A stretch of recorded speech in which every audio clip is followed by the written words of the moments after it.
Chapitre 1er. Le totem dans les sables. Le soleil était suspendu au-dessus du désert, telle une lance brûlante plantée dans le ciel. L'air tremblait, et même les lézards se cachaient à l'ombre des rochers. Un homme marchait parmi les rochers rouges. Il s'appelait Netsu, et appartenait à une tribu dont les feux brûlaient sur les rives d'une rivière asséchée. Netsu était un chasseur, mais pas de ceux qui cherchent leur proie pour la gloire. Il cherchait des signes. Depuis son enfance, il rêvait de symboles étranges, des visages allongés, des oiseaux noirs, des yeux de pierre qui le regardaient depuis le sable. Il se réveillait en sueur, et le matin, les anciens le regardaient avec inquiétude. « C'est un appel, » disait la vieille Shamanaya. « La terre veut que quelqu'un entende sa douleur.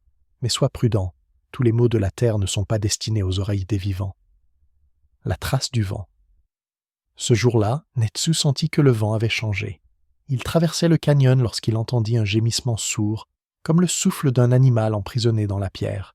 L'air ne sentait pas seulement la poussière, il y avait aussi une odeur âcre, comme si des maisons avaient osé brûler ici autrefois. Il s'arrêta et vit entre les rochers un morceau de bois carbonisé, mais toujours debout. C'était un totem. Le bois était ancien, fissuré, mais on pouvait encore distinguer des figures sculptées. En bas, un serpent enroulé en anneau. Au-dessus, un coyote aux dents acérées. Plus haut encore, un aigle aux ailes déployées. Et tout en haut, un visage humain allongé et effrayant, aux yeux vides. Lorsque Netsu le toucha, ses doigts devinrent froids comme de la glace.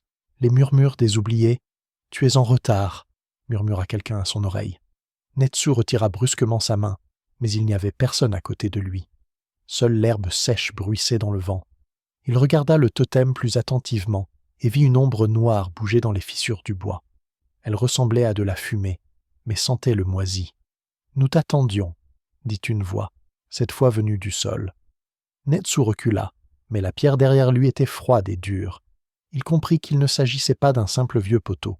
C'était un totem oublié, abandonné par la tribu il y a de nombreux hivers, et avec lui les esprits avaient été laissés là, sans nourriture ni culte. La mémoire du vieil homme. Le soir, Netsu revint au campement et raconta sa découverte au vieil homme Tao. Ce dernier resta longtemps silencieux, puis dit « Tu as trouvé le totem maudit. Il a été érigé par nos ancêtres lorsqu'ils vivaient encore dans la vallée du grand fleuve. À cette époque, chaque esprit avait sa place. Le serpent gardait l'eau, le coyote protégeait la chasse, l'aigle surveillait le ciel et l'homme, au sommet, représentait l'esprit. Mais un jour, les hommes ont oublié d'apporter leurs offrandes. Ils ont pensé qu'ils pouvaient vivre seuls, et le totem s'est retourné contre eux. « Pourquoi l'ont-ils abandonné ?» demanda Netsu. « Parce que les esprits ont commencé à leur prendre leur mémoire et leur voix. Les gens ont perdu leur nom, oublié les sentiers. La tribu s'est enfuie, laissant le poteau seul. Depuis lors, personne ne sait plus où se trouve le totem. Parce que les esprits ont commencé à leur voler leur mémoire et leur voix. Les gens ont perdu leur nom, oublié les sentiers. La tribu s'est enfuie, laissant le poteau seul. Depuis, personne ne s'en est approché. Les yeux du vieil homme se sont embués. Il a murmuré « Si tu l'as trouvé, cela signifie que les esprits cherchent à nouveau une issue. » Des rêves qui coupent le souffle. La nuit, Netsu dormait d'un sommeil agité. Il rêvait qu'il se tenait devant un totem et que chaque image prenait vie. Le serpent relevait la tête, ses yeux brillaient d'un feu vert. Le coyote hurlait si fort que ses oreilles saignaient. Un aigle volait au-dessus de lui, laissant tomber des plumes noires, et l'homme au sommet du totem souriait d'un sourire effrayant et vide. Des mots sortirent de la bouche de ce visage. « Tu es notre guide, tu nous montreras le chemin du retour. » Netsu voulut crier, mais sa voix s'évanouit. Il se réveilla en sueur, le cœur battant si fort qu'il avait l'impression qu'il allait sortir de sa poitrine. Et alors, il comprit. Le totem n'attendait pas simplement. Il l'appelait. Signe. Le matin, la tribu remarqua quelque chose d'étrange. De l'eau était apparue dans la rivière, qui était presque à sec depuis de nombreuses années. Mais elle était sombre, trouble, et sentait le pourri. Les chiens ne s'en approchaient pas, et les enfants pleuraient si quelqu'un essayait d'en puiser. « C'est un signe, » dit la Shamanaya. « Les esprits totems ont repris vie. Ils redonnent de la force, mais pas pour la vie. C'est l'eau de l'oubli. Ceux qui la boiront se perdront. » Tous regardaient Netsu. Il restait silencieux, mais au fond de lui, il savait que tout cela avait un rapport avec lui, parce qu'il avait touché l'arbre maudit, l'ombre dans le camp, Le soir, lorsque le soleil se coucha, les ombres dans le camp s'allongèrent plus que d'habitude. Elles s'étiraient comme si elles étaient vivantes et bougeaient d'elles-mêmes. Près du feu, une femme poussa soudain un cri. Son ombre s'était détachée d'elle et se dirigeait vers le totem. Elle s'évanouit, et personne ne parvint à la réveiller avant l'aube. Les gens ont pris peur. Ils parlaient à voix basse comme s'ils avaient peur d'être entendus. « C'est une malédiction », répétèrent les anciens. « Elle est revenue avec le totem. » Netsu se tenait silencieux, serrant les poings. Il comprenait. Les esprits l'avaient choisi. Mais pourquoi? L'appel du cœur. Le 3e jour après sa découverte, Netsu n'en put plus. Il retourna dans le canyon. Ses pas étaient lourds, mais son cœur le poussait en avant. Quand il s'approcha du totem, l'air autour de lui devint glacial. L'arbre n'était plus noir, il brillait d'un rouge terne, comme du charbon après un feu. Les figures qui le composaient prenaient vie. Les écailles du serpent bougeaient. Les yeux du coyote brillaient. L'aigle battait des ailes. Et le visage de l'homme regardait droit vers Netsu. « Tu es notre voix, dit-il. Tu nous ramèneras là où les hommes nous ont oubliés. » Netsu sentit la terre trembler sous ses pieds. Le vent se mit à hurler, le sable tourbillonnait, et il entendit dans ce tourbillon des centaines de voix. Certaines pleuraient, d'autres riaient, d'autres encore hurlaient. Toutes réclamèrent la même chose, rendre sa mémoire au totem. Il tomba à genoux et comprit. Ça avait commencé. Chapitre 2. L'eau de l'oubli. Le soleil se levait péniblement, comme s'il était poussé hors de la terre. Le matin n'apporta aucune joie à la tribu. Un silence épais régnait sur le campement, comme si les oiseaux avaient oublié leur chant. Même les enfants ne riaient pas. On aurait dit que tous les êtres vivants écoutaient le souffle invisible qui venait du canyon. Au bord de la rivière, qui s'était à nouveau remplie d'eau, les gens se rassemblèrent en silence. L'eau restait sombre, comme si la nuit s'y était dissoute. Des bulles flottèrent à la surface, et chaque fois que l'une d'elles éclatait, un bref murmure se faisait entendre dans l'air. Personne n'osait boire, mais la soif tourmentait toute la tribu. « C'est une malédiction », dit Aya, la vieille chamane. Ses yeux étaient fatigués, mais sa voix était ferme. « Le totem exige que nous nous souvenions. Si nous ne lui apportons pas d'offrande, l'eau nous emportera tous. » Le vieil homme Tao leva la main. « Une offrande ? Nous avons oublié quel sacrifice il acceptait. Personne parmi les vivants ne s'en souvient. »« C'est vrai, murmura Aya. C'est pour cela qu'il appelle celui qui l'a touché. » Tous les regards se tournèrent vers Netsu, les ombres près des feux. La nuit, le camp s'est à nouveau rempli d'éléments étranges. Les ombres s'allongeaient et bougeaient toutes seules. Une vieille femme assise près du feu remarqua que son ombre levait les mains, alors qu'elle-même restait immobile. Les hommes essayaient de ne pas regarder vers le bas.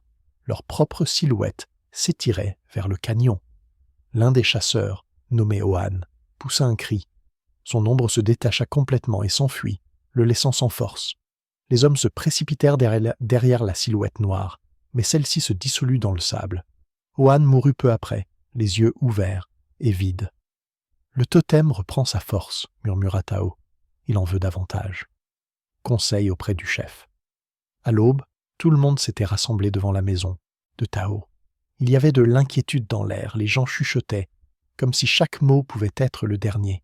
« Nous devons prendre une décision, » commença le vieil homme. « Une malédiction s'est abattue sur notre camp. Elle ne disparaîtra pas d'elle-même. Quelqu'un doit la ramener au totem. »« Netsu !» s'écria l'un des chasseurs. « C'est lui qui nous a apporté ça, qu'il se charge de le ramener. » Un tumulte s'éleva instantanément. Les gens criaient, exigeaient qu'on le chasse. Mais Aya leva la main et tout le monde se tut. « Vous pensez que la malédiction disparaîtra avec lui ? Non, elle est déjà là. Elle vivait en nous lorsque nous avons oublié les esprits. Mais Netsu est vraiment lié au totem. Lui seul peut lui parler. » Netsu écoutait en silence. Son cœur battait comme un tambour. Il comprenait que le destin de la tribu était désormais lié au sien. L'appel nocturne. Cette nuit-là, il rêva à nouveau de son totem. Il se tenait devant lui, et les silhouettes sur l'arbre prenaient de vie les unes après les autres. Le serpent relevait la tête. Ses écailles scintillaient comme du métal liquide. Le coyote tournait en rond, laissant des traces dans le sable qui était aussitôt recouverte de noir. L'aigle déploya ses ailes, et le ciel s'assombrit dans le rêve. Et le visage de l'homme en haut disait « Ils nous ont oubliés.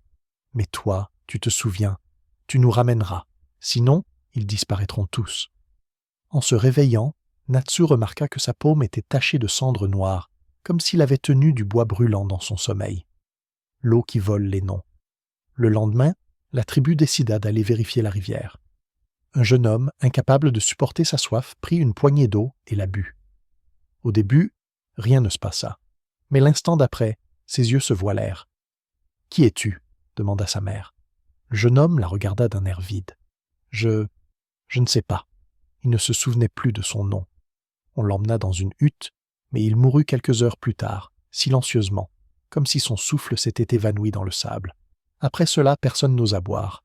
Mais l'eau continuait d'appeler, et ses murmures devenaient de plus en plus forts. Parfois, on aurait dit qu'elle appelait chacun par son nom. La décision de Netsu. Le troisième soir après le conseil, Netsu se leva au milieu du campement. « Je vais aller voir le totem, dit-il. Si nécessaire, je me livrerai à lui. Mais s'il existe un moyen de lever la malédiction, je dois le trouver. » Aya posa sa main sur son épaule. « Tu n'es pas seul. Les esprits t'ont choisi, mais ils n'exigent pas toujours la mort. Parfois, ils exigent la mémoire. Tu dois être plus fort. Ne crois pas leurs paroles, ils sont rusés comme des serpents. » Le vieil homme Tao acquiesça. « Va, mais souviens-toi, si tu ne reviens pas, nous quitterons ce camp pour toujours. » Deuxième. Apparition du totem, Netsu retourna dans le canyon. L'air était lourd et chaque pas résonnait. Lorsqu'il arriva près du totem, celui-ci ne ressemblait plus à un poteau sec. L'arbre respirait. Sa surface bougeait comme de la peau. Les silhouettes qui s'y dessinaient bougeaient et leurs yeux brillaient. « Tu es venu, dit le totem. Nous le savions. Nous t'attendions. Nous avons faim. »« Que voulez-vous » demanda Natsu, la voix tremblante. « De souvenirs, les vôtres, vos chansons, vos noms. Vous nous avez abandonnés, et nous avons dépéri pendant des siècles. Maintenant, nous allons boire jusqu'à plus soif. Si je me donne à vous, » Netsu serra les poings. « Vous quitterez votre tribu, et tu renonceras à ta tribu ?»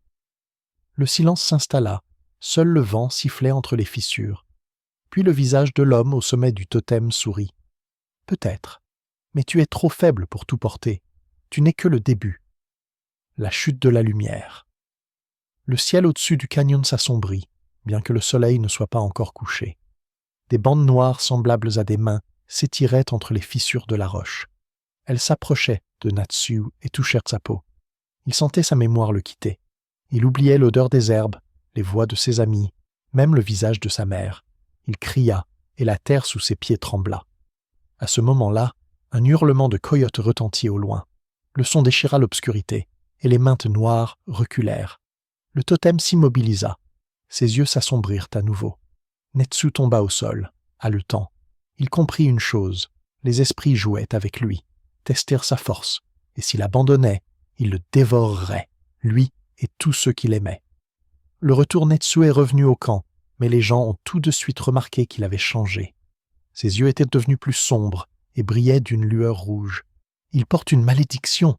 s'écrièrent les femmes. « Il ne faut pas le laisser approcher les enfants. » Mais Aya s'interposa entre eux. « Non, il porte une épreuve. Grâce à lui, nous saurons ce que veulent les esprits. » Le vieil homme Tao dit « Tant qu'il est avec nous, nous sommes encore en vie. Mais si le totem exige que nous partions tous, nous devons être prêts à partir. » Fin du chapitre. Pendant la nuit, Natsu entendit à nouveau des voix. Elles étaient partout, dans le vent, dans le sable, dans le souffle des chiens. « Tu es notre guide. Tu nous mèneras. Nous entrerons dans leurs rêves, nous prendrons leur voix si tu refuses. » Il était allongé sur le dos et regardait les étoiles. Elles semblaient lointaines, comme des souvenirs. Et il comprit que pour survivre, il ne devait pas seulement se battre. Il devait trouver un moyen de tromper le totem. Chapitre 3. Des rêves à couper le souffle. La nuit tomba sans étoiles, comme si le ciel avait été recouvert d'une peau humide. Le vent, auparavant sec, apporta des odeurs auxquelles personne ne s'attendait. L'humidité des feuilles pourries, l'amertume de l'écorce en décomposition, une note métallique rappelant le sang sur la pierre. Les chiens du camp levèrent le museau et se mirent à hurler, pas fort mais longuement, comme pour appeler quelqu'un qui ne répondait pas depuis longtemps. Les enfants cessèrent de rire autour des feux et se figèrent, regardant dans l'obscurité où s'agitaient de longues ombres. Cette nuit-là, tout le monde ne s'endormit pas dans la tribu, et tous ceux qui s'endormirent ne purent se réveiller. Ceux qui s'endormirent respiraient faiblement, tendaient les bras comme pour retenir quelque chose qui glissait entre leurs mains. Une vieille femme remuait sans cesse les lèvres, mais elle ne parvint pas à prononcer un mot. Une larme coulait sur la joue du jeune poteau, mais son visage restait impassible. La petite Telly, la plus jeune du campement, dormait en serrant contre elle un morceau d'os qui résonnait comme un coquillage vide. Aya passa entre les couchettes, faisant grincer sa vieille ceinture. Elle regardait les dormeurs et fronçait les sourcils. Une peur inhabituelle se lisait dans ses yeux. La chamane sortit de son sac une pincée de cendre, un bouquet de genévrier, un fil de yucca et son vieux cohu, un hochet fait d'une courge séchée remplie de cailloux. Elle s'agenouilla près du foyer et appela doucement Netsu. « C'est arrivé, dit-elle lorsqu'il s'assit en face d'elle. Ce que la pierre a demandé à travers toi. Les rêves sont devenus le chemin vers la malédiction. Elle coupe le souffle pendant le sommeil, car ceux qui sont éveillés s'accrochent encore à leur nom. Nous devons maintenant entrer là où l'on nous appelle à voix basse. »« Là où ça tient comme une toile d'araignée ?» demanda Netsu, la bouche sèche. Aya acquiesça. « Nous allons entourer le camp d'un filet de sommeil, mais une ligne doit aller à l'intérieur, c'est toi qui la traceras. » Le filet au-dessus du foyer. Ils travaillaient en silence. Aya dispersa le genévrier, dont la fumée bleutée et âcre raccourcissait les ombres. Netsu mélangea les cendres avec l'eau d'une cruche propre, réservée pour le rituel, et traça des lignes autour des couchettes, sans fermer les cercles. Chaque cercle laissait une étroite porte. Au-dessus du foyer, la chamane tendit des fils de yucca en croix, y entrelaçant de petits os, des graines et des plumes. Elle obtint ainsi un réseau ressemblant à une carte des vents. Au centre, elle suspendit le koho qui tinta comme pour donner son accord. « Que celles qui resteront écoutent, » dit Aya en regardant les femmes. « Si le filet bouge, ne le touchez pas. Ce ne sont pas des poissons, ce sont nos rêves. Si le filet se déchire, nous le réparerons, mais pas avec nos mains, avec notre souffle. » Netsu s'assit en face de la chamane. Sur son poignet, noir, comme l'écorce d'un arbre brûlé, brillait la trace du totem. Elle ne disparaissait pas, mais se réchauffait parfois lorsque l'air sentait l'ancienneté. Aya toucha la trace avec une plume en os. « Tu es déjà pris, » dit-elle doucement. « Ne résiste pas à la force. Va doucement. Souviens-toi. Les rêves aiment ceux qui savent être modestes. »« Si l'étroitesse devient trop étroite, demanda-t-il. « Et si la modestie devient trop modeste, demanda-t-il. « Et si l'étroitesse devient trop étroite, demanda-t-il. « Alors tu deviendras une aiguille, répondit la vieille femme d'un rire rauque. Et une aiguille sait toujours où se trouve la couture. La première traversée. » Lorsque le ko s'est calmé et que la fumée s'est dissipée, Aya a fermé les yeux et a commencé à prononcer faiblement des noms. Pas tous et pas tout de suite, seulement ceux qui tremblaient. Dans son murmure, on n'entendait pas des mots, mais des pas, longs, courts, longs. Netsu écoutait et sentit soudain la terre s'affaisser légèrement sous ses pieds, devenir plus molle. Il inspira comme Aya le lui avait appris, pour la pierre, pour son ombre, pour les invisibles. Son esprit s'assombrit, mais dans cette obscurité apparut un escalier aussi fin qu'un cheveu.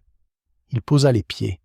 Son rêve ne lui présenta pas un désert, mais un campement, le même, mais avec une lumière complètement différente. Tout semblait recouvert d'une couche d'argile transparente. Les gens étaient assis couchés au même endroit, mais leurs ombres se déplaçaient séparément et parlaient sans émettre un son. Le garçon poteau était assis près du feu, bien qu'il fût couché sur le seuil dans la réalité. Ici, il était et n'était pas. Sa bouche bougeait. « Que cherches-tu » demanda Natsu, et les mots dans le rêve devinrent des poissons blancs. « Un nom » répondit Poto sans lever les yeux. « Il est parti là où je ne peux pas aller. » Netsu se retourna. À côté, dans le demi-sol, béait une ouverture ovale régulière, trop étroite pour un adulte, trop glissante pour un enfant. Il s'y colla, retint son souffle comme Aya le lui avait dit, et se faufila à travers. Au-delà de l'ouverture s'étendait un couloir bordé de masques. Des visages en bois étaient suspendus en rangées. Certains avaient les yeux crevés, d'autres seulement la bouche. D'autres encore n'avaient ni l'un ni l'autre, seulement un dessin sur le front, comme la trace d'une griffe d'oiseau. Telly courait entre les masques. Ses petits pieds nus laissèrent des traces dans le sable. Elle pleurait sans un bruit. Ses larmes tombaient et formaient sur des cercles qui s'écoulaient aussitôt dans les fissures. Les masques se tournaient vers elle, et chacun essayait de s'ajuster à son visage. La petite fille en attrapait une. Elle ne lui allait pas. Une autre, trop lourde, une troisième. Elle sentait le marécage de l'oubli. Elle était fatiguée et s'accroupit, les yeux fermés. « Telly, dit Natsu en s'accroupissant à côté d'elle. Ne regarde pas directement. Regarde du coin de l'œil. Les noms n'aiment pas qu'on les fixe. » Elle obéit. Dans le flot de masques apparut une fine toile dorée, à peine visible. Netsu, sans hésiter, l'attrapa avec ses doigts, et elle devint plus chaude. Il en fit un nœud, petit comme un grain. Le nœud tinta comme un os jeté sur une pierre. « Ça fait mal ?» demanda la petite fille. « Ça fait mal ?» demanda la petite fille. « Non, répondit-il, c'est le nœud de ton nom. Il était retenu par des masques étrangers. Maintenant, il restera sur ton poignet. » Il posa le nœud sur sa peau, et elle l'accepta comme une tache de naissance. Les masques s'arrêtèrent, cessèrent de siffler et se tournèrent vers une étrange lumière uniforme qui sentait l'absinthe. Netsu comprit. La route du retour était ouverte. Quand il revint au campement songe, le koho sonna dans la réalité. Aya tira sur la corde du filet, et à travers cette vibration, Netsu vit Telly inspirer brusquement, comme après une longue nage, et serrer son poignet dans sa main. Il refit surface. Pris du module. En réalité, l'air était lourd, il sentait la sueur et la fumée. Sur la peau de Telly, une tache sombre apparaissait, exactement comme celle qu'il avait bandée dans son rêve. À côté, sa mère pleurait, et la petite fille respirait rapidement, les yeux grands ouverts, encore endormis. « Comment t'appelles-tu » demanda Aya doucement. « Telly » répondit la fillette d'un ton assuré. « Je m'appelle Telly. » Les gens s'agitèrent. Dans le camp, où tout se disait à voix basse, ce nom résonna comme un coup de tambour. Plusieurs hommes se signèrent, un vieux geste de gratitude. Mais l'un d'eux, large d'épaules et au regard sévère, s'avança. « Tu as ramené une petite fille, dit-il d'une voix sourde, mais combien d'autres dorment encore? Pourras-tu courir dans leurs rêves jusqu'à la fin de ta vie ?» Netsu détourna le regard. Ses doigts tremblaient, non pas de peur, mais de fatigue. Il avait l'impression de porter non pas une petite fille, mais un sac rempli de pierres. Aya posa sa main sur son dos. « On peut recoudre le trou à l'infini, dit-elle. Mais si le tissu pourrit, cela ne suffira pas. Il nous faut un motif qui empêchera la pourriture. »« Un motif » répéta Netsu. « Un motif » répéta Netsu. « Oui, acquiesça la chamane. Le chant et le pas. Mais avant cela, il faut connaître le nom de celle qui boit les pauses entre les mots. J'entends ses griffes sur le bord du sommeil, la nuit dans un nœud. » Vers le soir, la situation s'est aggravée dans le camp. Plusieurs personnes semblaient ne pas dormir. Leurs yeux étaient ouverts, mais leur regard était vide, comme celui des poissons exposés au soleil. Ils se mirent à marcher droit devant eux, sans prêter attention au feu, aux enfants, aux chiens en direction du canyon. Les hommes les interceptaient, les ligotaient et les ramenaient vers les feux. Ceux-ci restaient assis tranquilles, mais leurs bouches bougeaient et seules des bouffées de vapeur s'échappèrent de leurs lèvres. « Ce sont des marcheurs, » murmura Aya. « Le sommeil les a quittés comme de la fumée et les a emportés avec lui. Si nous ne faisons pas barrage, ils seront tous partis d'ici le matin. Comment les arrêter ?» Netsu fixait la ligne de cendres que le matin avait dessinée autour des couchettes. « Avec quoi ?» demanda Netsu en fixant la ligne de cendres que le matin avait dessinée autour des couchettes. « Avec des cheveux et de la cendre, » répondit la vieille femme. « Les cheveux mémorisent, la cendre enlève le superflu. Donne-moi une mèche. » Il retira silencieusement une fine mèche de cheveux du sommet de son crâne et la tendit. Aya mélangea les cheveux avec les cendres en les trempant dans l'eau fumante. Elle obtint ainsi un fil sombre. Elle le tendit entre deux piquets à l'entrée du camp, en murmurant « Que celui qui marche sans nom s'en souvienne, que celui qui marche avec un étranger retourne d'où il vient. » Ceux qui marchaient se sont cognés le front contre le fil et se sont réveillés un instant. Un homme est tombé à genoux et s'est mis à pleurer. Une autre femme a murmuré son nom, comme si elle avait un morceau de pain sur la langue, puis s'est assise en serrant ses genoux contre elle. Mais près du foyer, Aya était allongée sur le côté. Son visage était devenu gris comme la pierre. Elle respirait rapidement, aspirant la fumée de toutes ses forces. « Je vais y retourner, » dit Netsu en regardant la chamane. « Vas-y, dit-elle en se penchant. » Mais plus loin, là où l'ombre d'un homme sourit sur le totem.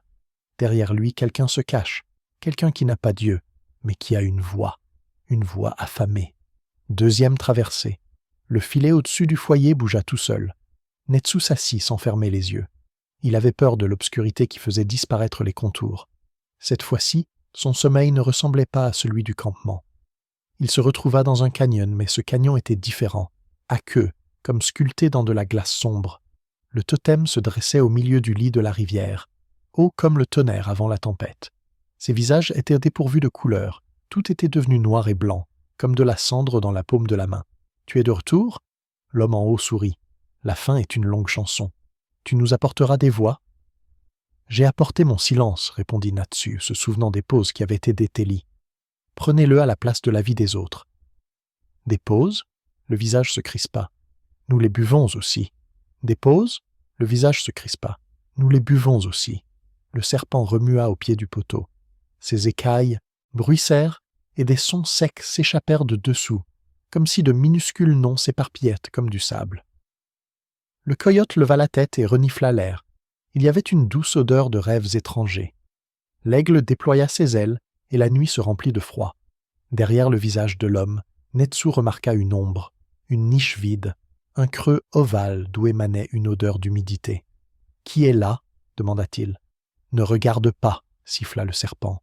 Celui qui regarde droit devant lui perdra ses yeux. « Appelle-moi !» entendit-il comme un murmure provenant de la cavité, et je te laisserai partir. « Nomme-moi !» dit une voix fluette provenant de la cavité. « Je te laisserai partir. »« Nommer, c'est retenir !» répondit Natsu en pensant à Aya. « Et le nom est un pont sur lequel deux personnes marchent. Avec qui marcheras-tu ?»« Nommer, c'est retenir !» répondit Netsu en pensant à Ayu. « Et un nom, c'est un pont sur lequel deux personnes marchent. Avec qui iras-tu » Au lieu d'une réponse, un filet noir jaillit de la cavité, telle une toile d'araignée tissée de cheveux noirs. Il enveloppa les épaules de Netsu. Un frisson lui parcourut l'échine. Il sentit un souvenir s'envoler de sa mémoire, l'odeur du maïs bouillant, et disparaître dans la cavité. « Une pétale pour un regard », dit une voix vide. « Regarde encore. » Netsu baissa les yeux. Il comprit. Cet inconnu avait l'habitude de ne pas boire les mots, mais les pauses entre eux. Là, les noms devenaient glissants. Et si on le laissait faire, il aurait fini par effacer tout le motif de n'importe quel discours, et il ne resterait plus qu'un bruissement. Il sortit de sous sa chemise un morceau de bois carbonisé, celui qu'il avait discrètement cassé du totem le premier jour. Il le passa sur sa poitrine, laissant une bande noire, et dit « Toua ». L'endroit endormi trembla. Le trou bougea comme des branchies. « Pourquoi m'as-tu donné la moitié ?» Une pointe d'ironie apparut dans sa voix. « Parce que je ne connais pas tout, » répondit Netsu. « Mais la moitié, c'est déjà un pas. Je prendrai le reste à l'oreille de la terre. » Le visage au-dessus siffla méchamment. Le serpent leva la tête, mais le totem ne bougea pas. Quelque part sur le côté, comme dans une autre pièce, un chien hurla, d'une voix aiguë. À ce hurlement, Tuha aspira la toile d'araignée, redevint ovale, affamé mais plus prudent. « Prends », dit le trou en jetant à Netsu une écaille noire comme une ombre figée. « La prochaine fois, j'en demanderai plus. »« Je m'en souviendrai, » répondit Natsu en hochant la tête et en reculant d'un pas, sentant son pied se transformer en aiguille. En arrière, avec le fragment Aya, l'attendait près du foyer, les yeux grands ouverts. Elle semblait comme si un gros oiseau venait de se poser sur elle, lourd mais pas méchant. Netsu posa la écaille noire sur la paume de la baie Shaman. Elle était froide, mais ne brûlait pas. « Il t'a donné l'os de son nom, » dit Aya en écoutant les petits cailloux invisibles teintés à l'intérieur du koho. « Cela signifie qu'il n'est pas un dieu. Cela signifie qu'il est celui qui se nourrit de ce qui se trouve entre les choses. La pause est sa nourriture. Si nous brisons le motif par un pas ou un mot, il restera affamé. Mais il a faim depuis longtemps, dit Natsu, et ses épaules s'affaissèrent. Comment le tenir à distance si tout son discours n'est tout que pause? Mais il a faim depuis longtemps, dit Netsu, les épaules affaissées. Comment le tenir à distance si tout son discours n'est que pause? Partage, répondit-elle. Distribue les pauses aux gens, que chacun garde un morceau. Ainsi, une seule main ne laissera pas tomber. Mais cela ne suffira pas. Il faut une réponse de la pierre. Qui a suspendu le vide derrière le masque de l'homme? Ce ne sont pas les serpents, ni les oiseaux, ni les coyotes. C'est nous. Nous avons laissé un vide derrière nous en partant, sans terminer notre chanson. Alors, je dois aller à la source du totem, soupira Netsu, là où il a été placé, dans la vallée de la rivière. Le vieil homme Tao entra, ayant entendu les derniers mots. Il s'assit lentement, comme s'assoient ceux qui savent que la chaise pourrait ne pas tenir. « Si tu pars, ne pars pas seul, dit-il. Mais partir maintenant, c'est la mort. Le camp respire comme une bête blessée. Nous avons à peine tendu un fil à l'entrée. Si tu pars, il se rompra. » Aya acquiesça. « Aujourd'hui, nous allons créer le motif des noms. Demain, nous rassemblerons ceux qui font une pause. Après-demain, si la maison ne s'effondre pas, nous t'emmènerons à la source. » Motif des noms. La nuit, autour du foyer, ils dessinèrent un nouveau symbole. Ni cercle ni croix, mais une spirale qui entrait et sortait, laissant des poches pour les noms. Chaque membre de la tribu y déposa son mot à voix basse, comme une graine dans la terre. Les enfants, dont les yeux étaient encore vides il y a peu, riaient et faisaient de petites empreintes de pas dans la spirale. Leurs traces brillaient, comme si un mince filet d'eau coulait en dessous. Aya suspendit 3 autres fils de cheveux et de cendres à l'entrée du camp. Netsu sortit de son sac un morceau de bois carbonisé et une écaille noire. Il posa le morceau de bois au nord, pour se souvenir que le feu est parfois froid. Il posa l'écaille au sud, pour se rappeler que le vide a un poids. Quand il viendra chercher les pauses, dit la chamane, qu'il trébuche sur ses propres dents. Il prendra quelqu'un en otage, répondit doucement Natsu. C'est ce qu'il fait toujours. Qu'il me prenne en otage, dit Aya simplement. Mon nom a été épargné pendant de nombreuses années. Je garde le motif, non pas avec des mots, mais avec mon souffle. Tu es un pont. On ne détruit pas les ponts. Qu'il me prenne, dit simplement Aya. Mon nom n'a pas été associé à la corde pendant de nombreuses années. Je ne tiens pas le motif avec des mots, mais avec mon souffle. Toi, tu es un pont. Les ponts ne doivent pas être immergés dans l'eau. Netsu ne répondit pas. Il s'assit simplement, comme le font les chasseurs lorsqu'ils attendent la sortie d'un animal, avec précision, en économisant ses muscles, en retenant son impatience. Le vent qui brode. Vers l'aube, le vent s'est levé dans le camp. Il était différent de celui qui soufflait auparavant. Il n'était ni colérique ni violent, mais travailleur. Il touchait les fils à l'entrée, vérifiait s'ils étaient bien tendus, passait en spirale, repoussait les traces de pas des enfants pour qu'elles ne s'effacent pas. Il emporta une partie de la fumée, et les visages des femmes se couvrirent de taches roses, signe que la chaleur revenait dans leur sang. Mais à la limite, là où le sable s'enfonçait dans l'ombre du canyon, le vent se mit à hurler faiblement et disparut. Netsu regarda dans cette direction et vit une silhouette se dresser à la frontière entre la lumière et l'obscurité. Grande, élancée, sans visage, et derrière elle, comme un miroir, un creux ovale et sombre, plaqué contre le sol. « Il est venu », dit Netsu. « Il essaie le motif », répondit Aya. « Il n'aime pas que les humains aient des mains. »« Il essaie le motif », répondit Aya. « Il n'aime pas que les humains aient des mains. » La silhouette bougea très lentement les épaules. Le vide derrière elle s'avança, mais buta sur un fil de cheveux et de cendres, et siffla comme de la résine sur une pierre. Les pauses dans le campement vacillèrent, mais ne se brisèrent pas. Quelqu'un finit de prononcer un mot qui avait été longtemps remis à plus tard. Quelqu'un appela son chien par son nom pour la première fois, et celui-ci, poussant un cri joyeux, bondit sur son maître. « Aujourd'hui, nous avons tenu bon, » dit Aya lorsque la silhouette se dissipa. « Demain, c'est un nouveau départ. » Netsu acquiesça. Il était fatigué comme le sont ceux qui portent sur leurs épaules non pas de la viande ou un enfant, mais les ombres d'autrui. Mais dans sa poitrine, il y avait un petit point chaud et tenace. Ce n'était pas du courage. C'était le souvenir de la petite Telly qui avait dit « Je suis moi ». Le dernier signe de la nuit.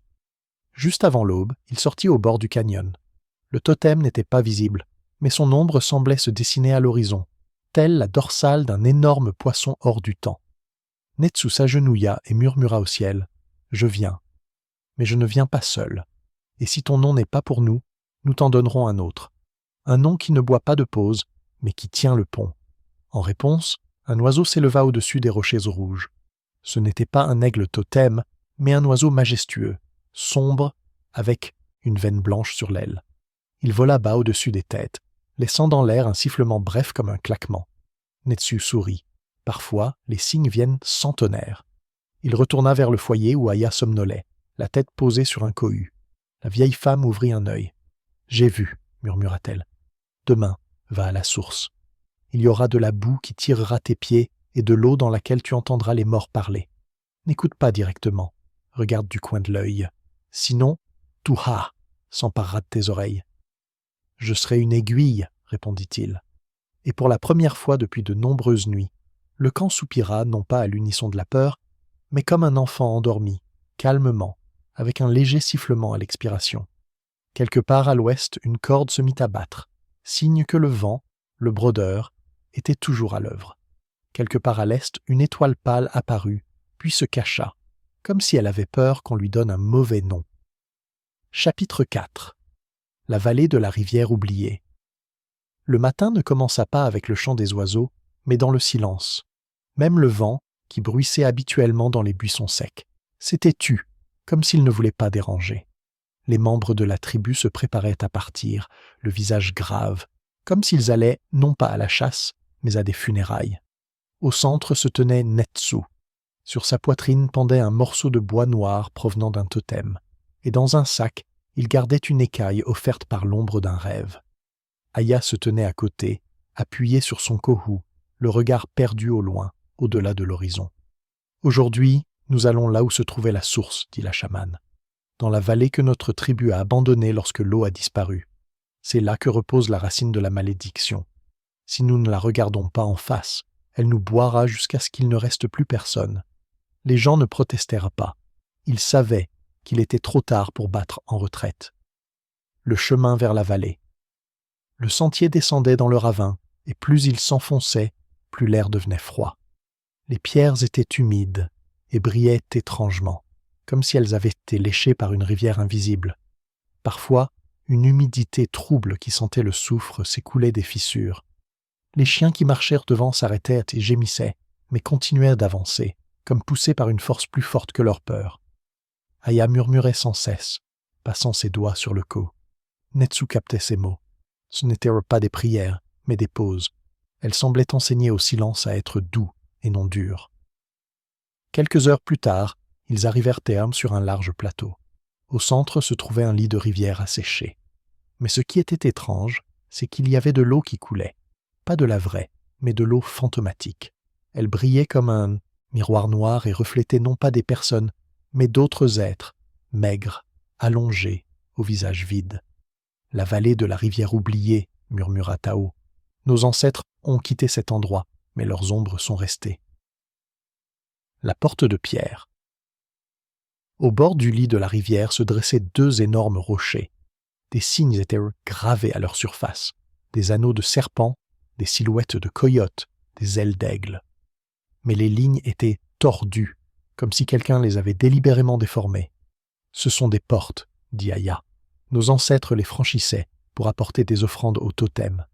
Elles sont maintenant déformées parce que nous avons cessé de chanter. » Elle sortit un bouquet de plumes de sa ceinture et les posa sur la pierre.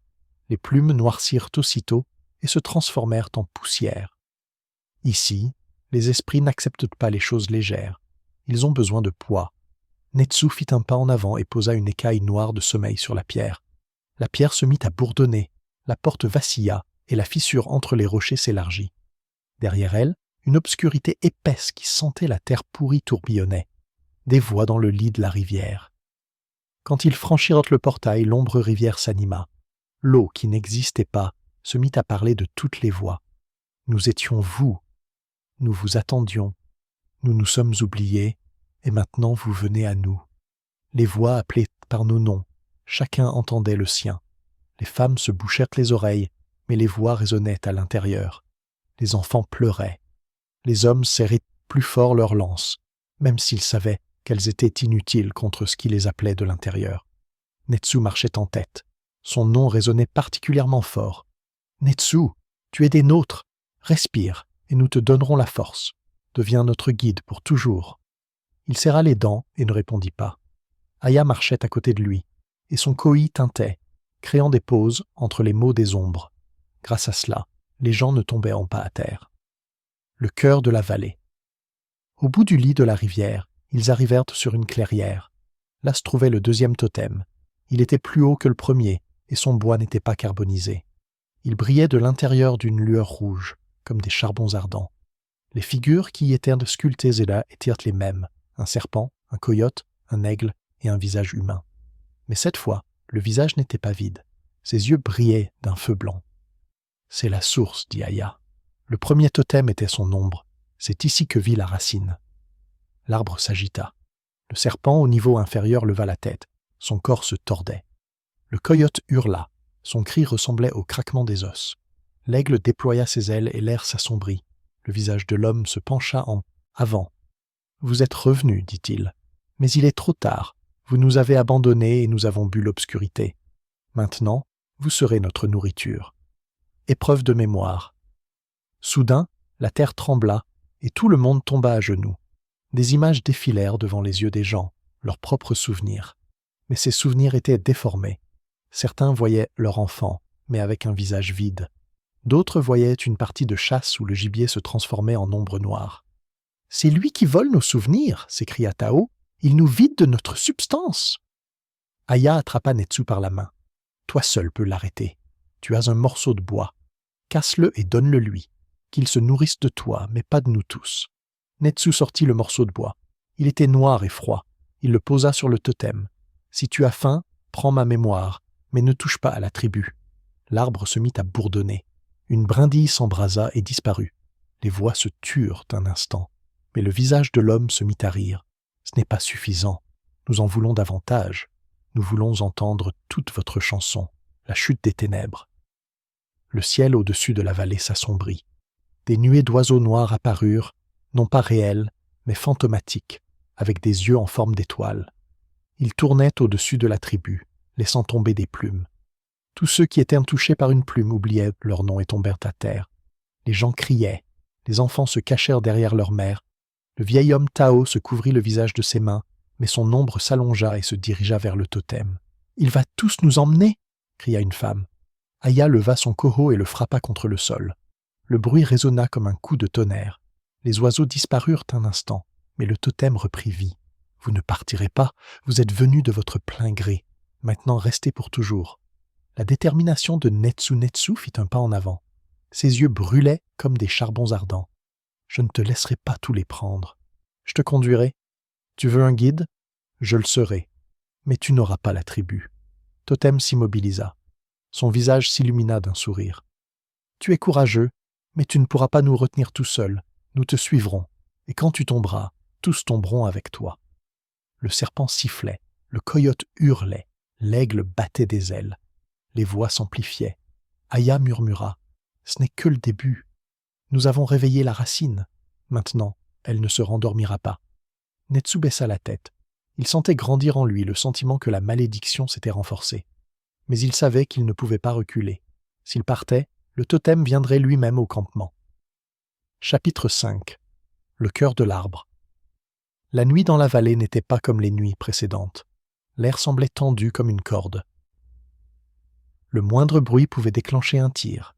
Les pentes rouges brillaient de l'intérieur, comme si elles étaient parcourues par les braises d'un feu ancien. Les gens se tenaient en groupe serré au pied du deuxième totem, celui qui était enraciné dans le sol. Les chiens étaient en couchée, les pattes repliées, et ne regardaient pas l'arbre, comme s'ils savaient que leur regard pourrait se transformer en nœud coulant.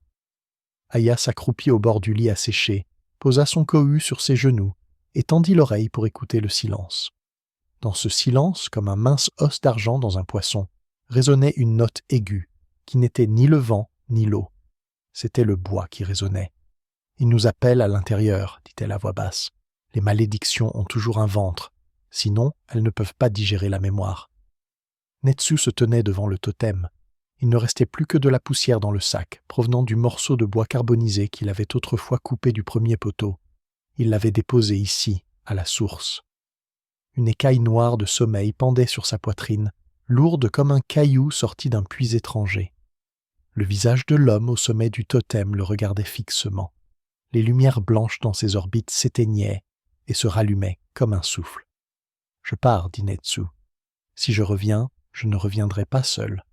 Si je ne reviens pas, gardez le motif. Ne laissez pas le vide prendre le dessus. » Aya acquiesça et passa une plume d'os sur son front, comme sur la terre sèche avant la première pluie. « Sois une aiguille, et souviens-toi, ce que tu donneras te reviendra sous une autre forme. Ne te dérobe pas à ton dû. Les malédictions ont l'oreille fine, la porte aux anneaux annuels. » Il posa ses paumes sur le bois, sous la tête du serpent, là où les écailles se fondaient dans le tronc lisse. Sous ses doigts, ce n'était pas du bois, mais une peau chaude qui respirait. Le totem l'acceptait ou le repoussait comme le sol du canyon repoussait un pas. Netsu inspira. pour la pierre, pour l'ombre, pour les invisibles, et s'enfonça lentement dans le tronc, comme s'il était aspiré par de l'argile molle. À l'intérieur, ça sentait la résine et la vieille fumée. Il ne faisait pas sombre, une lumière rougeâtre et laiteuse filtrait à travers les fibres, et les anneaux des années devinrent visibles, chacun comme un fin sillon s'enfonçant dans les profondeurs. Il se tenait dans le tronc d'un arbre, entouré d'allées infinies où s'agitaient de minuscules ombres ressemblant à des fourmis, mais avec des visages humains. Ils portaient sur leur dos des grains, des syllabes, des fragments de noms, des odeurs de feu. Parfois, quelqu'un glissait, un grain tombait, s'enfonçait dans la fente entre les anneaux. Et de là, un courant d'air froid s'échappait. « Regarde et ne touche pas » murmura l'arbre d'une voix semblable à celle de l'herbe sèche. « Ce qui est tombé n'est plus à toi. Ne retiens pas ce qui tient encore. » Plus loin, le couloir s'incurva vers le bas et déboucha sur une bifurcation. À gauche, un passage étroit où bruissait une peau, le passage d'un serpent. À droite, un terrier qui sentait la laine et la chaleur, la trace d'un coyote. Au-dessus, un tronc d'arbre s'élevait vers le ciel, mince et sonore comme une aiguille. Tout droit, une paroi lisse sur laquelle se reflétait, comme dans un miroir, un visage humain, non sculpté, mais sorti d'une résine transparente. 1000 chemins en un seul pas, se dit Netsu, et il choisit le plus étroit, celui de gauche. Le chemin du serpent. Ici, tout était plus proche qu'il n'aurait dû l'être. Les murs effleuraient les épaules, le sol était rugueux sous les paumes, le souffle revenait, chaud comme la paume d'un étranger.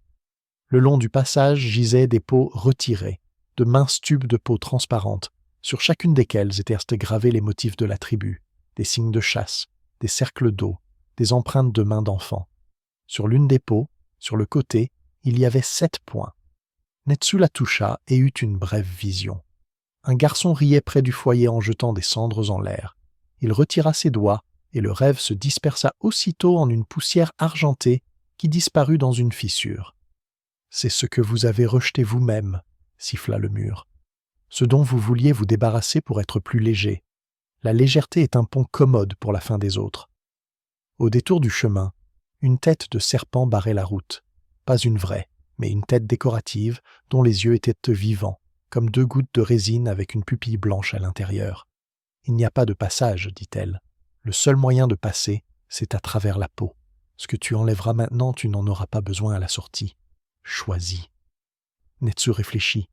Il pouvait se débarrasser de sa peur, mais celle-ci le protégeait du vide. Il pouvait se débarrasser de sa colère, mais celle-ci, lorsqu'elle était tiède, maintenait le motif en place. Il se souvint de la berceuse de sa grand-mère, celle qui résonnait en lui depuis son plus jeune âge. Aya disait « Les chansons sont des ponts, mais un seul pont ne peut pas supporter tout le monde. » Il expira et se débarrassa de son habitude de se taire quand il fallait demander. C'était une fine peau désagréable qui s'étirait en filaments et s'accrochait à sa langue. Une fois retirée, il ressentit de la honte, puis immédiatement une grande clarté. Le serpent leva la tête plus haut et lissa le chemin. « Tu as libéré la parole. Va, mais souviens-toi, la parole libre doit connaître la porte étroite. » La tanière du coyote. La tanière sentait la fourrure chaude, les herbes sèches et une légère ruse. Au fond, le coyote était assis, sans ombre. Il souriait, ni méchamment, ni gentiment, comme ceux qui connaissent la valeur d'un piège réussi. « Ceux qui se sont égarés viennent de me voir, dit-il. Je redresse ce qui est tordu et rends droit ce qui est croix. Veux-tu la vérité ou la route ?»« La route, répondit Natsu. La vérité ici casse les dents. » Le coyote claqua les dents d'un air satisfait. « Alors, jouons. 3 traces, une est la tienne, 2 sont étrangères. Si tu arrives à les reconnaître, tu auras droit à un rire qui effraiera le vide. Si tu te trompes, je te donnerai une trace étrangère et tu la suivras jusqu'à en perdre tes talons. » 3 empreintes se trouvaient devant Netsu. L'une était profonde, lourde, et sentait le fer. La deuxième était rapide, irrégulière, et des éclaboussures restèrent visibles dans le sable. La troisième était précise, mesurée, comme le pas d'un vieux chasseur. Il ferma les yeux et respira chaque empreinte. L'odeur de fer tirait vers le bas, comme une pierre de mémoire. La rapidité résonnait du rire creux des garçons. La régularité marquait des pauses, comme des fils, pour que tout ne se disperse pas. Celui-ci, dit Netsu en posant ses doigts sur l'empreinte régulière. Il garde le silence et appelle au rire avec modération. Le coyote acquiesça. Prends un rire, pas trop fort comme une pincée de sel, mets-le entre les mots. Le vide aime ce qui n'est pas salé. Il tendit à Netsu un petit os en forme de sifflet. Celui-ci ne produisait aucun son. Seul un rire chaud se faisait sentir entre ses doigts. Le tronc du vent. Un étroit puits menait vers le haut, dont les parois étaient rayées de plumes. Ici, les mots devenaient plus légers, s'élevaient plus vite.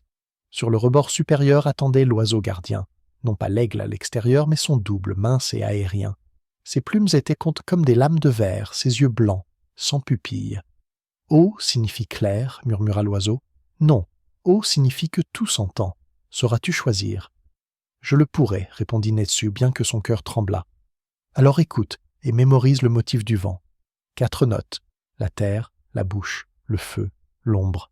Si tu en oublies une, tu échoueras. » Il posa ses mains contre le mur. Un grondement sourd monta du sol. La terre. Sa bouche émit un son plus fin. La parole. Le feu, un clic presque inaudible. La chaleur.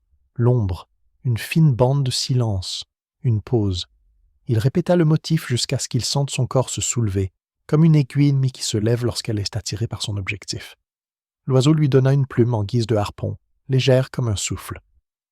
Ne le lance pas dans la chair, mais dans le vide. Que le vide est une épine. Le visage de l'homme. Il s'approcha du miroir sombre. Son visage était comme coulé dans la résine. Il reproduisait ses propres traits, mais en plus vieux et plus calme. Ses lèvres s'entr'ouvrirent, mais aucun son ne sortit. Une voix sans bouche se fit entendre derrière lui, comme la dernière fois dans son rêve. « Dis-moi mon nom en entier, et je m'en irai. Tu en as déjà prononcé la moitié. Tu ne trouveras pas la seconde. Elle n'existe pas dans votre langue. »« Tuha » pensa Netsu, et un rire froid lui parcourut la peau. Il ne répondit pas par son nom. Il appuya contre sa joue enduite de pois un os de coyote servant de sifflet, et le vide ricana écartant son épaule. Il enfonça la plume harpon dans la fente entre la joue et la lumière. Le visage se crispa. Un mince fil s'échappa de la résine. Ni lumière, ni ombre, mais entre les deux. « Aïe, aïe !» chantonna une voix sans bouche. « Une écharde dans ma nourriture. Où le garçon a-t-il trouvé des doigts aussi agiles ?»« À passer par des portes étroites, » répondit Netsu. « Nous savions être petits quand l'eau se retirait. »« Prends ça, » dit la voix d'une voix étonnamment douce, « et va au cœur. Là-bas, tu comprendras comment tu vas payer. »« Prends ça, » dit une voix étonnamment douce, « et va au cœur. Là-bas, tu comprendras ce que tu devras payer. » Le fil tomba sur le poignet de Netsu, froid comme une fine corde. Il ne prit pas la peine de le nouer. Les nœuds entre ses doigts se transformaient rapidement en boucles. Le cœur. Puis tout redevint silencieux, si silencieux qu'on pouvait entendre le jus de l'oubli couler dans le bois. La salle était ronde comme un œil. Au centre se trouvait un noyau, ni feu ni pierre, mais une veine rouge comme de la chair. 4 faisceaux de veines partaient de ce noyau, vers la partie serpent, vers le coyote, vers l'oiseau et vers le visage humain. Chaque veine était marquée d'entailles, comme si l'on y avait compté les noms d'étrangers pendant des années. Netsu comprit ce que faisait le totem. Il rassemblait les noms des autres et les transformait en force, non pas la sienne, mais celle du vide derrière le visage. Tout ce que les gens avaient autrefois donné dans leurs champs, l'arête de poisson, les baies, les plumes, les vœux, avait séché ici en une farine sèche de mémoire, et cette farine était mangée par ceux qui n'avaient pas de bouche. « Si tu le coupes, il y aura du sang », murmura Aya dans sa mémoire. « Le sang appelle la faim. » Il ne coupa pas. Il sortit de son sac une écaille noire et la posa sur la veine qui menait au visage humain. L'écaille s'enfonça comme une hirondelle dans l'argile, et la veine se mit à bourdonner plus bas. Puis il sortit le fil de cheveux couleur cendre, celui dont Aya retenait les marcheurs, et enroula le faisceau qui menait au coyote, pas trop serré, mais en laissant de petits passages pour l'air. Enfin, il sortit les pauses, des cailloux invisibles mais lourds que les ombres lui avaient donnés près du mur des voies dans un passé lointain, et les plaça sous la veine, de l'oiseau, comme une doublure. Le cœur soupira. Netsu entendit les plumes des oiseaux fantômes s'emmêler quelque part à l'extérieur. Elles s'en tombaient, c'est pas comme des pierres, mais comme des plumes vides, inoffensives. Le serpent du niveau inférieur changea de peau, et sa nouvelle peau brillait moins avidement. « Et comment vas-tu payer pour la vie d'un homme » demanda une voix sans bouche, tout près, comme un murmure dans le cou. Netsu baissa les yeux. Au centre, là où convergeaient les 4 faisceaux, brûlait une petite flamme blanche, le symbole de son peuple. Elle tremblait. Il aurait pu y déposer n'importe quoi, du sang, une dent, un os. Mais la malédiction avait déjà pris le dessus. Il ne fallait pas nourrir ce qui se nourrissait de pause. Il lui fallait une suture. « Tu prendras mon « après », dit Netsu. « Je te donnerai l'habitude de remettre la chanson au lendemain. Tu la prendras, et tu n'atteindras pas notre « maintenant ». Les mots étaient doux mais brûlants. Il sortit de sa poitrine un petit morceau de temps, presque invisible, ce « plus tard », dans lequel il avait mis toutes ses promesses quand il avait peur. Le morceau se tordait contre ses côtes, résistait comme de l'eau visqueuse, mais il le donna au feu blanc. Le feu l'absorba et devint plus stable, cessant de vaciller. « Étrange paiement, dit la voix. Tu me couses avec tes non-faisances? C'est intelligent, mais tu en paieras le prix. Quand tu demanderas de te reposer, tu ne le pourras pas. »« D'accord, répondit Natsu d'un ton las. Le repos, c'est aussi plus tard. » Il pressa ses paumes contre le cœur du tronc. Le cœur réajusta son rythme. Long, court, court, long. L'arbre reprit le rythme. Retour à travers le mensonge. Le chemin du retour s'est avéré perfide. Les anneaux des années ont changé de direction. Les terriers se sont mélangés. De petites ombres porteurs se léchaient les babines devant les grains de noms qui gisaient et proposaient un échange. Donne le lourd, prends le léger, prends le sourire d'un autre, donne ta cicatrice amère. Il marchait droit, comme sur des rails. Dans un passage étroit, il rencontra à nouveau le serpent. « On ne remet pas la peau qu'on a enlevée, dit-elle. Mais parfois, elle peut servir à couvrir celui qui tremble. Je sais, acquiesça Natsu. Dans le camp, il y en a qui grelottent sans dire un mot. Je les couvrirai. Je sais, acquiesça Natsu. Il y a ceux qui grelottent sans dire un mot dans le camp. Je les couvrirai. Coyote lui lança une question astucieuse. Qui sauveras-tu en premier? Haru, qui n'a pas de nom, ou Lai, qui a un nom, mais le cœur vide? Layu, répondit Netsu sans ciller. Un nom sans cœur n'est qu'un masque. Les masques boivent trop vite les chansons des autres. Le coyote claqua les dents avec satisfaction. Quand on devient vieux, on devient désagréable, dit-il en souriant. C'est une bonne chose. L'oiseau au-dessus de sa tête descendit en piqué. Sa plume harpon vibrait légèrement contre sa joue goudronnée. Une voix sans bouche se moquait, non pas méchamment, mais comme le font ceux qui ont reconnu un débiteur. La vallée change de couleur. Il sortit parmi les gens, et le monde bascula dans l'autre sens. Les ombres au pied du totem s'épaissirent, mais cessèrent de ramper vers les pieds des enfants. L'air, qui sentait auparavant l'eau croupie, s'emplit d'une odeur de sauge brûlée. Des îlots d'humidité apparurent dans le lit asséché, non pas noirs mais gris-bleu, comme la gelée du matin. Des oiseaux fantomatiques étaient perchés sur les pierres, lissant leurs ailes, dont les plumes ne blessaient plus les yeux. Le vieil homme Tao se redressa. 2 rides en forme de sourire apparurent sur son visage, comme si une plaisanterie perdue lui revenait. Aya leva son koho et, sans demander, se plaça à côté de Netsu. Elle huma l'air et expira avec soulagement. « Tu as redirigé les fluides, dit-elle. Tu ne l'as pas coupé, tu l'as recousu. Mais la blessure est déjà visible. »« Laquelle ?» demanda-t-il simplement. « Tu n'as pas de « plus tard », répondit doucement la chamane. « Tu vivras maintenant jusqu'à ce que tu tombes, et tu ne dois pas tomber avant que nous ayons couvert ton visage. » Netsu acquiesça. Il avait faim, non pas de nourriture, mais de travail. Le repos lui semblait n'être qu'un obstacle sur la route qu'il fallait franchir. La voix du visage. Le visage humain au sommet du totem était incliné. Les lumières blanches dans ses orbites se rétrécissaient et s'élargissaient, comme celles de quelqu'un qui renifle quelque chose de nouveau. « Tu es un garçon rusé, dit-il sans se vanter. Tu es entré sans nous nourrir, mais tu nous as obligés à ronger des os. Très bien, mais tu t'es lié à nous. Maintenant, quand nous t'appellerons, tu viendras, et tu nous mèneras plus loin.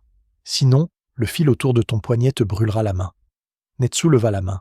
Une fine corde lui refroidissait la peau. « Je viendrai, dit-il, mais je t'emmènerai là où l'on cache son visage, pas là où on le dévoile. Là où les portes étroites ne font pas peur, là où le motif du nom est plus fort que la fin. » Aya fit un pas en avant. « Ce sera la maison du visage caché, dit-elle, comme si elle annonçait le début d'une fête. Nous la construirons sur le sang de la rivière, pas sur l'eau. Nous chanterons aujourd'hui, pas un jour. Et toi, arbre, Tu te nourriras de notre mesure, pas de notre vide. » Les gens qui se tenaient jusqu'alors à l'écart s'approchèrent. Quelqu'un toucha Netsu comme on touche un être vivant revenu du silence. La petite Telly souriait comme si elle tenait dans ses mains un nouveau nœud, un nœud chaud. Le jeune poteau respira profondément. La femme Laïa posa sa main sur sa poitrine et son cœur répondit. Tao leva son bâton. « Nous quitterons la vallée, dit-il, mais nous ne fuirons pas. Nous emporterons avec nous une couture, pas un trou. » Le paiement commence. Vers le soir, Netsu comprit comment fonctionnait son paiement. Il oublia 3 fois de manger, non pas parce qu'il n'avait pas faim, mais parce que le mot « plus tard » avait disparu de son vocabulaire et de ses pensées.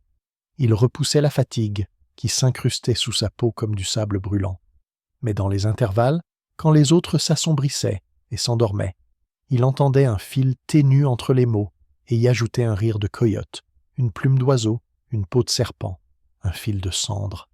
La maison du visage caché n'était pas encore construite, mais sa musique s'accumulait déjà dans la poitrine de Netsu, comme un foie chaud avant un long voyage. Aya sculpta le symbole de la maison sur une pierre plate, un rectangle sans façade, le visage caché, les portes étroites. Dans un coin, un petit cercle de feu s'enflamme, pour ceux qui apportent des pauses. Dans un autre, un endroit pour les fils, afin que chacun puisse fixer sa part de silence et ne la laisse pas tomber. « Nous le placerons entre le campement et le canyon, dit-elle, pour que la faim rencontre toujours la couture avant la bouche. » Netsu acquiesça. Le visage du totem les regardait sans crier. Dans les orbites, 2 os blancs brillaient encore, comme 2 dents qui n'avaient pas été retirées. Il comprenait. Le 6e sentier était plus loin, là où le vide dirait son nom en entier, là où on ne retirerait pas une peau, mais un masque. Il leva la main et la fine corde sur son poignet vibra, appelant de l'intérieur de l'arbre.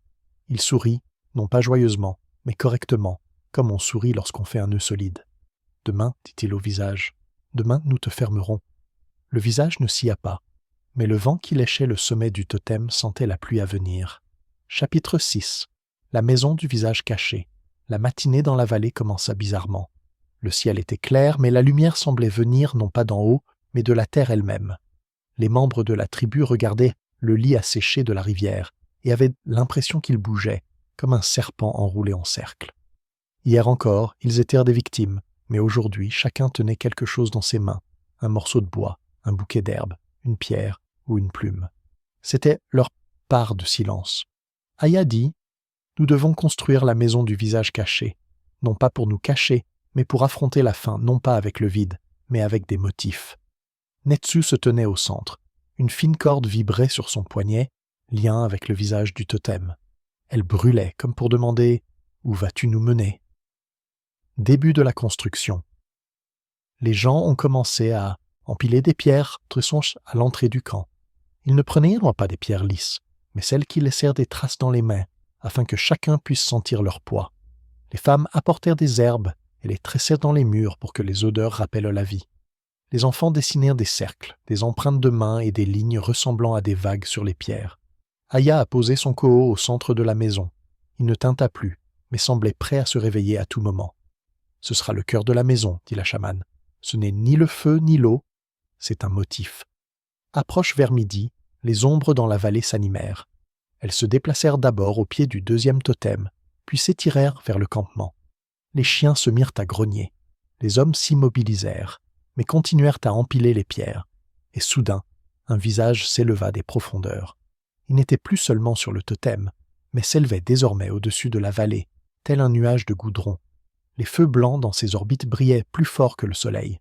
« Vous avez construit un mur ?» retentit une voix caverneuse et moqueuse. « Je ne suis pas de chair, je passe entre les choses. Une maison ne peut me retenir. » Netsu s'avança. « Ce n'est pas un mur, c'est un motif. Tu as l'habitude de boire des pauses. Mais maintenant, chaque pause n'est pas seulement soutenue par moi, mais par toute la tribu. » La corde sur son poignet était tendue comme une corde d'arc. Première confrontation. Une ombre se précipita sur le campement. Elle traversa les murs de pierre, mais ne put se retourner à l'intérieur de la maison. Car chaque pause, chaque bruissement était déjà inscrit dans le motif. Les gens murmuraient des noms, les enfants frappèrent les pierres avec leurs mains, Les chiens hurlaient à l'unisson. Tout cela formait un réseau unique. Une voix hurla. « Vous me cachez le temps. Vous me volez mon après. » Netsu s'avança au centre de la maison et posa sa main sur le co. « Je t'ai déjà donné mon après. Maintenant, nous n'avons plus que le présent et il ne t'appartient pas. » L'épreuve. Le visage s'allongea et des oiseaux noirs sortirent mes orbites.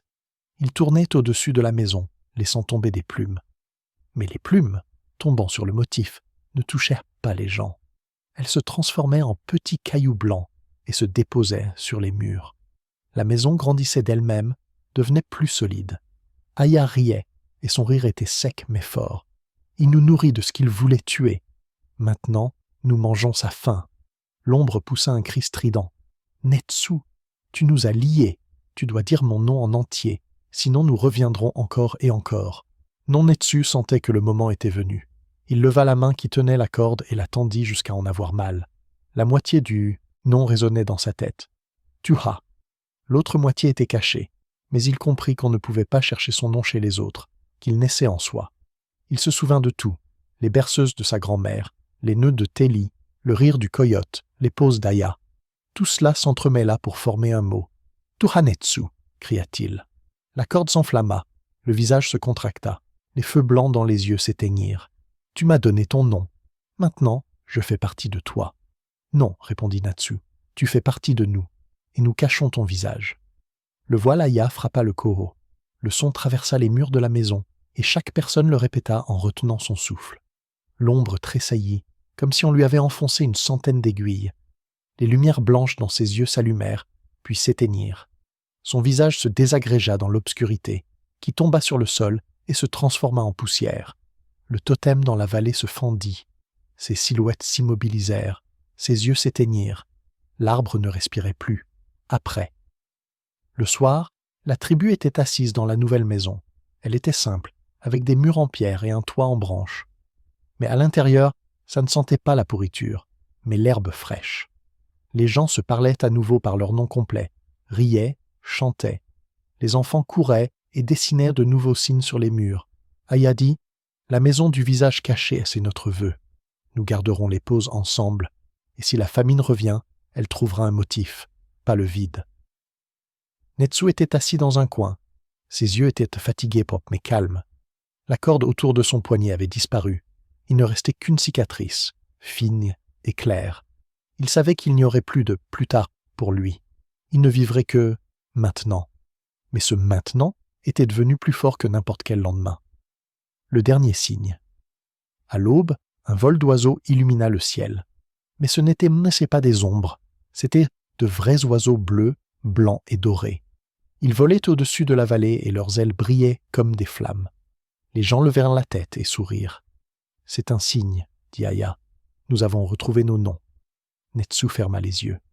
Une chanson douce résonnait dans sa poitrine. Ni pour dormir, ni pour effrayer. Une chanson de vérité.